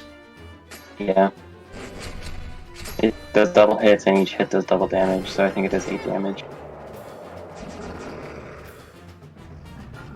It's still cycle based, so Same thing on the third No. phase, yeah. when you're in this phase, it's basically 2 double hits and done. Got pretty unlucky there, but it works.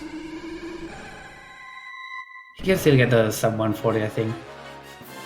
If he doesn't mess up too much. Oh, never mind. Maybe. Never mind, it's 7 minutes to Triforce, so nope. Yeah. I didn't think so, but I haven't.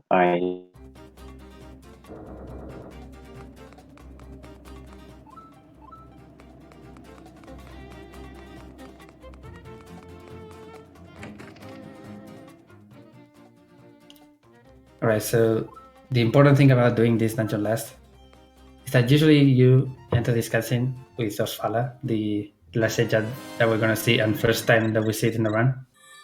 He has the Sandrod that he rented to beat Yuga. Didn't really work. So now we're gonna get it back. And the cutscene of getting this Sandrod back is gonna override the cutscene of getting the Triforce. That usually happens when you have all 7 sages. So now we have the Triforce, but we don't have to watch the cutscene, which is a pretty significant time save. Since the cutscene was about, I would say 2 minutes? I don't really remember.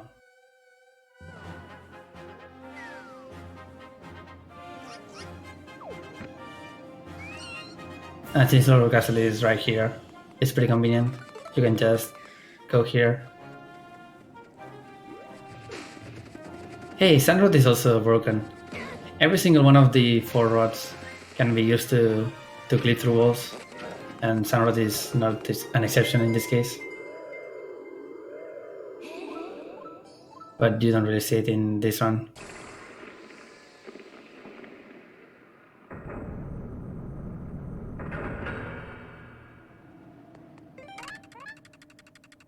Right, I agree with that save, at least. Saving before Lulu Castle is pretty important.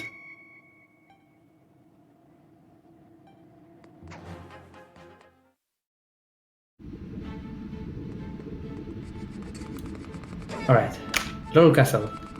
There are 4 trials here. We don't really need to do any of them, because trial skip is a thing, of course.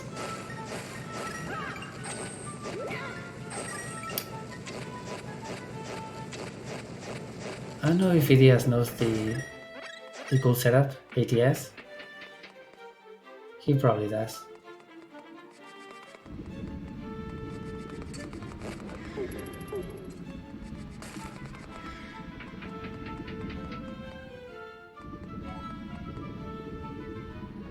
Anyway, the way to get trial skip is getting out of bounds in one specific trial. In this case, the bomb trial here. There's a big bomb and a big boulder that you are supposed to blow up with the big bomb. You can use the boulder to recall yourself in a way that makes you jump in the air. And then you can use the bomb explosion to shoot you into the out of bounds section. And yeah, this is basically 2 dungeons behind right now. But one of them is one of the longest dungeons in the game, so it's a pretty significant margin. The longest dungeon actually in the run.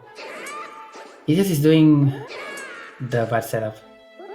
There are 2 possible setups to do in this particular trick. This is the bad one. This setup. This is the original trial skip. That's like frame perfect with a bomb recoil, and the position is pretty precise. A lot of people have moved on to a new setup that is still somewhat position precise. It's even more so than this method, but is not frame perfect. So the thing about the other setup is that you don't get limited by timing, rather. Instead of having to hit a specific frame, you have to just be on a specific position. So it's definitely more consistent for a lot of people.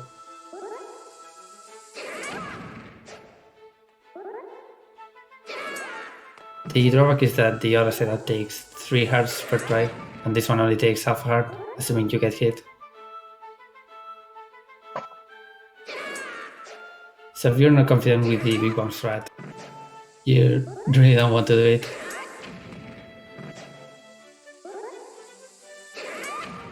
Ali's struggling a little bit on this skip as well. She got the shot, but buffers the thing and gets it. She's very low on health, so hopefully no death to Rhinex, and I missed Edeas actually getting the trick.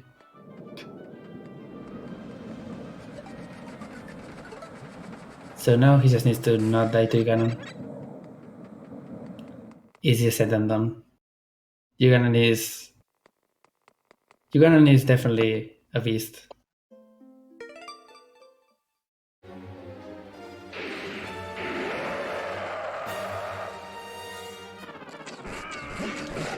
With 12 hearts, yeah, that's 12. Green Mail and normal Master Sword, this takes 64 hits, and he can deal up to 5 hearts of damage like those. So, in an ideal world, you can survive 3 hits from Ganon. This is less damaging thing is 3 hearts.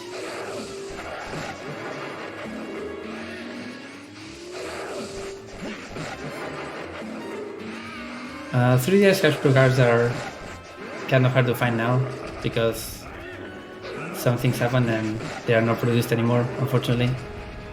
There's NTR streaming, and I think Alice is actually using it. We are still trying to decide on that, I think. Yeah. It's controversial. You can't take one more hit. Both runners on the brink of death. But dying to Rhinex is embarrassing, especially since you have to take the You hit. shouldn't have taken a hit there, but yeah, I would have waited on the corner for sure. Edeas, after the bad start, he's getting a pretty good Ganon pattern. Doesn't really get anything there, but yikes.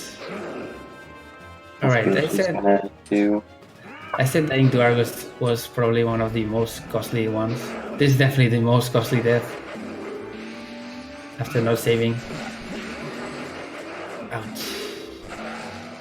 You should continue from dungeon, then you can exit and activate the weather vane. Actually, no, you can't get to it. I don't. It is in the classic rush for safe Ganon, in which you are not being risky at all. This fight is not that hard when you are very aggressive and don't get hit, but when you are so low on health and a single hit could take you out, it takes quite a while. So he's only going to be able to take one hit on the second phase.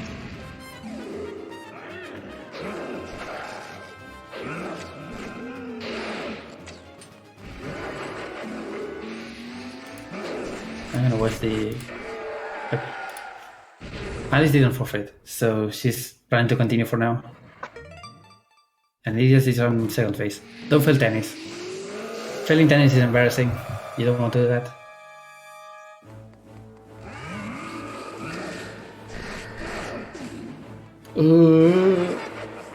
Did I jinx him? Okay, never mind.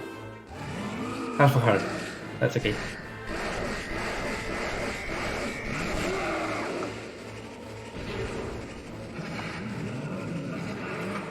I'm just getting the rarely seen real portal to this dungeon, but she has to do animation storage again.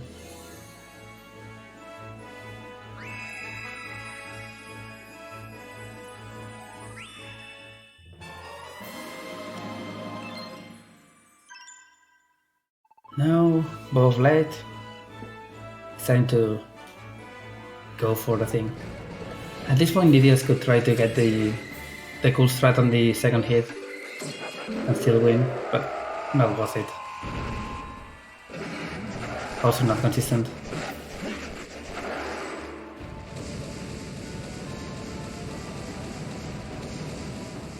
Alright, don't get hit by butterflies.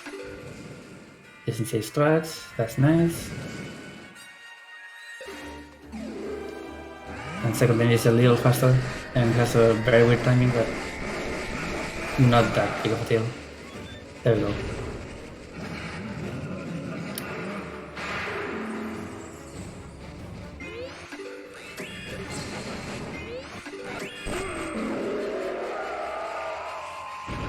And now he just needs to not get hit by any butterfly on this other cycle, and he's basically done. This is the third tennis phase, is basically just mashing B. That was a close call. Come on. Right. Right side strats. Oh, that's actually pretty fast for third hit. Probably not an intentional setup, but sure, we'll take it. The 60 shot, and Edeas is gonna be the winner. Confirmed.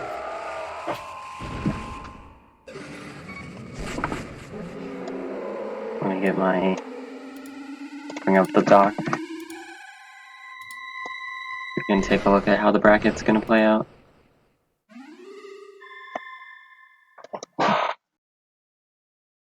I remember the real implications on seeing for this race, so I can't really help on that. Alright, just a little walk from Edeas. Oh no, Alice died again? Oh. Let's see what happened there. I just saw her die quickly. Did she save before going to thing? Definitely saving after renting everything in case of another death was the most important thing.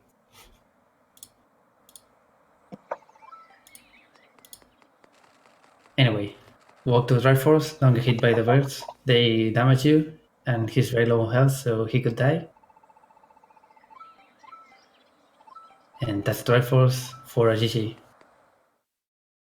What was the official time for Edeas? The SL time is 1 hour, 46 minutes, and 34 seconds. He has no real timer up, so I mean he has splits, but 146. What? 34. 34. Okay, the win is gonna bump him up to 5th seed, and So that locks in the seeding. He's playing Ben, right? No, he will play Anwanu. Oh right, I forgot think. No, he will play Rom. Wait, Rom is 4th seed. Oh right, because he forfeited his last match. Well, F for Edeas. Alice decided to forfeit, unfortunately. Understandable after that. We'll see if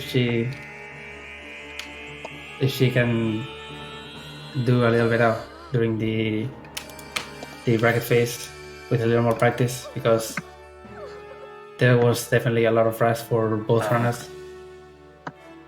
Also, she should ask how to get the ball. It's pretty easy. Hello? Hi. Hi, Edeas. Hey. How's it going? Congrats on the win, and congrats on not knowing that there's a marker in front of the pedestal at Skullwoods for a reason. What did you mean? Never mind. I said nothing. How are you feeling? Well, I won, but I'm still pretty disappointed with the run. I mean, like, I made a lot of mistakes. You're being super safe. Yeah, I knew I had the stream up, so I knew I was pretty far ahead. Well, that's even less of reason to be safe, honestly. Saving me for that policy is a sin. You shouldn't do it ever. Yeah, but that was because I didn't save before Skullwoods, and like immediately after going in, I was like, should have saved. Should have saved. Schoolwoods is the worst. I agree. Yeah. But I mean, that has never happened to me before, that I was too close to the other statue, so the eyeball just didn't want to go in. Yeah, it's a thing that can happen. It's a little weird. Those eyeballs in general are really weird, which is why you can grab them midair.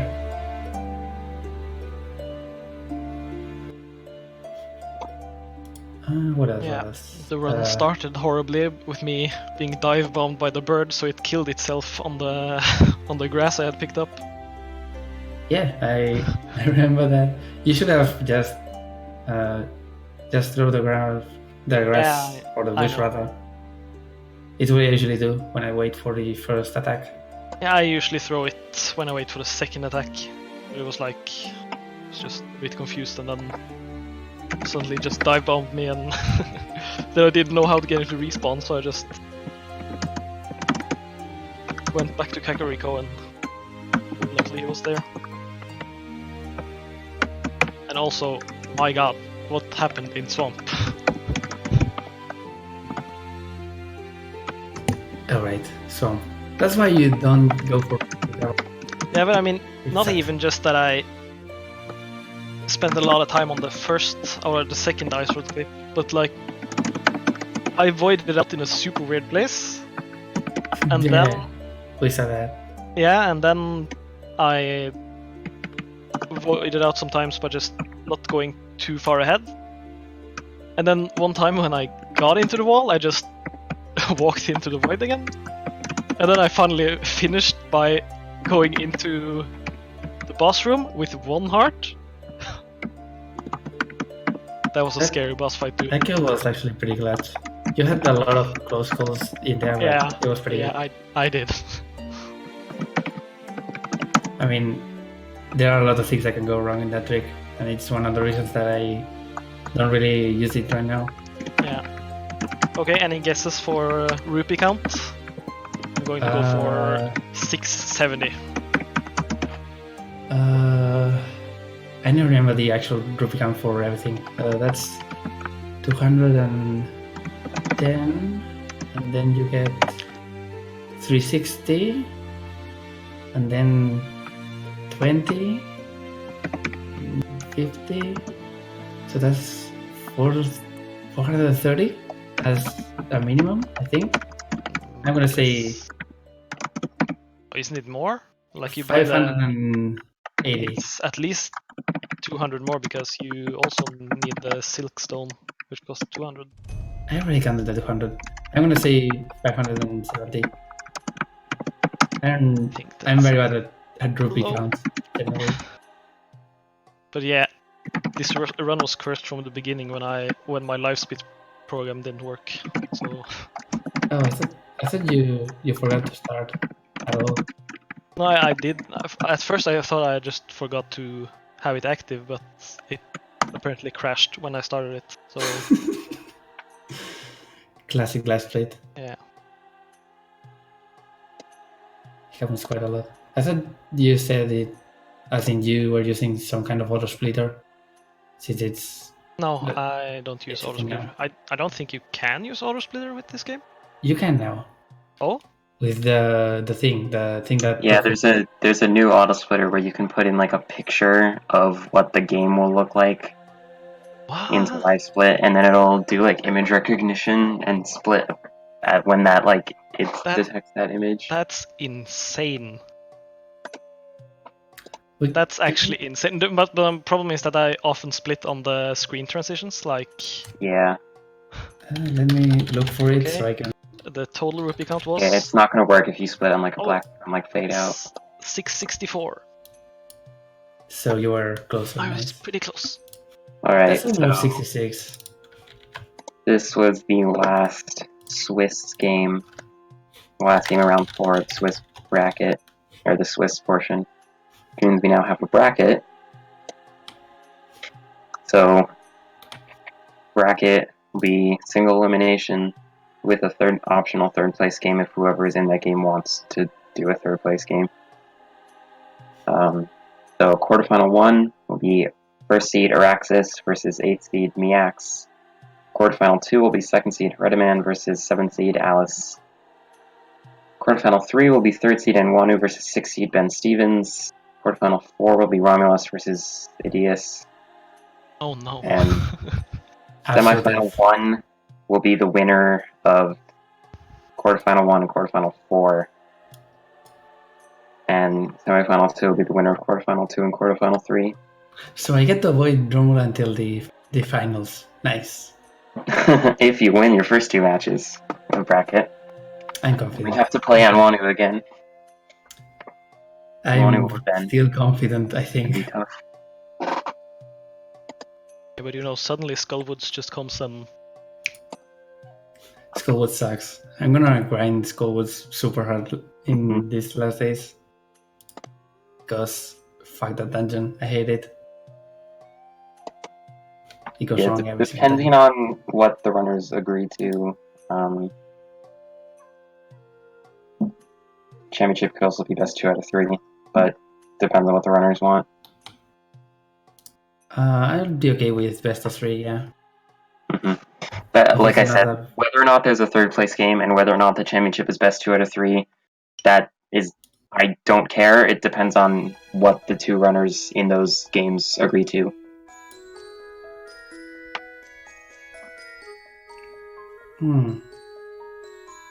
But anyways, yeah. So bracket can start immediately whenever people are ready to do matches.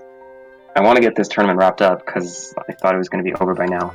So, yeah. our bad. but yeah, do liberties. Argus, does he do 1 heart of damage or a half a heart of damage? Half, I think. Okay. I may be wrong. I don't get hit by him. Yeah. I just assumed that he did 1 full heart, so I was just like super careful. Just don't get hit. And also on the Yugen fight, I was like, should I fill up on heart? But yeah, I'll just do it. And then immediately I take like 8 hearts of damage. Yep. You did good at the rest of the fight, so that's okay. I played it really safe after that. We all do after something that Yugen is rough. I also tried to get the swag 1 arrow on him, but I think it's 50-50 depending on which direction he goes. Pretty much, on yeah. The second phase. I guess we can wrap this up now. If there's anything, or if there's nothing else to say. What happened to Alice? Or I didn't pay attention. If I say that she got the boomerang because she couldn't prevent the vote, I think that's a good enough explanation. Okay. Also, double death to Grenix. She kept going for a while after that, but then died twice to Grenix. Okay. It was unfortunate. We don't want to see that in brackets, so get to practice. Yeah. Alright, anything else to say? If not, I'm gonna go and work on stuff. I'd like to thank everyone for joining us, and just in just under 2 hours, we're going to be having another Ocarina of Time randomizer accessible tournament. This is going to be a really hype match. It's going to be a winners final between Marco and What the Hell Happened, and that will be at 4 p.m. EDT, 8 p.m. UTC. So that's all. Thanks for joining us again, and have a good night, day, morning, anyone. Take care. Bye. Yep. Bye. Bye. Bye.